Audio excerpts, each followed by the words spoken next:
Congratulations, it's showtime.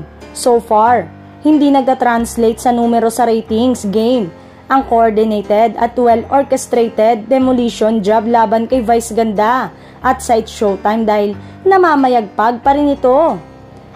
As of June 6, 2024, nakakuha ang It's Showtime ng 9.1 na ratings samantalang ang Itbulaga naman ay may 3.7%. Ito ay ayon sa Nielsen Nutam People Ratings na inilabas. Na-maintain ng noontime show na It's Showtime ang kanilang manonood. Halos ganun pa rin ang ratings nila. Mas nadagdag walang nang iwan. Patuloy silang tinututukan ng kanilang loyal viewers. Ito ay sa kabila ng kontrobersyal na pinagdadaanan ngayon ng nasabing programa.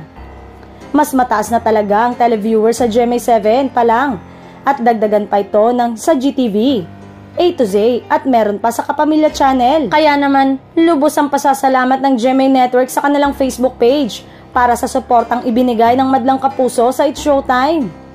Samantalang, kasunod nito ay ang araw-araw na trending naman sa X. Malaking hamon sa mga host at production staff ng Kapamilya Noontime Show na panatilihin ang mataas na ratings ng kanilang programa. At kung magpapatuloy ang mataas na ratings ng It's Showtime sa GMA7, hindi talagang malabo na posibilidad na magpatuloy ang pagpapalabas ng noontime program ng ABS-CBN sa dating time slot ng Itbulaga.